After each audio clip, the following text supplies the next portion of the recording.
John Casey, I'm not quite sure if you saw exactly what happened at the start, but before we move on to talk about the game, I think we should revisit it again.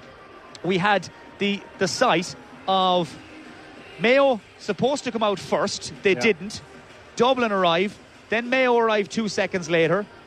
Aidan O'Shea and maybe one or two others get tangled. They all head for the bench at the one time, and we very nearly had a repeat of the mill at the hill. Are you surprised? Not a bit, Mike. I was down on sideline. Cillian O'Connor nearly took me clean out of it. Unbelievable. I couldn't believe. I was just down talking to Robbie Irwin from RTE, and the Dublin team came out, and I couldn't believe to see Cillian O'Connor bursting out in the middle of them, and there was Skelpin, Mike, in the tunnel.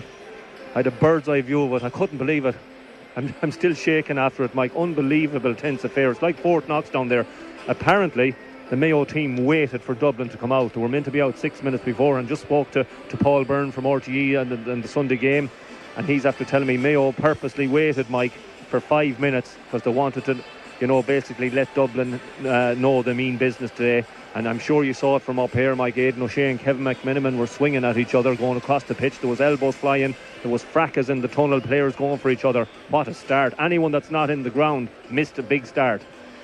Are you surprised, John? Oh, God. Does it worry you? Do you think it's a great thing? What do you make of it? I'm not going to tell you a lie. I was scared down there. It was unbelievable. These fellas just went hammer and tongs at each other, and it was pure purposely, timed by Mayo to come out and try and disrupt the Dublin band, the Dublin juggernaut. But it was an unbelievable scene, Mike. I don't know. I'm just looking down there. They just waited for each other. But once I saw Aidan O'Shea coming out, he ploughed through the middle of the Dublin players, and I think it was McMiniman. I could only see numbers, so it was definitely number 11. It was McMiniman and Michael Darren McCaw. There's a change from the Dublin team. No, Bastick and Macaulay were certainly in the thick of it. Were they as well? You see, I couldn't see it because I was down at pitch level, but I just definitely see Aidan O'Shea and Cillian O'Connor up scuttled and hit a few fellas on the way out there, but unbelievable start.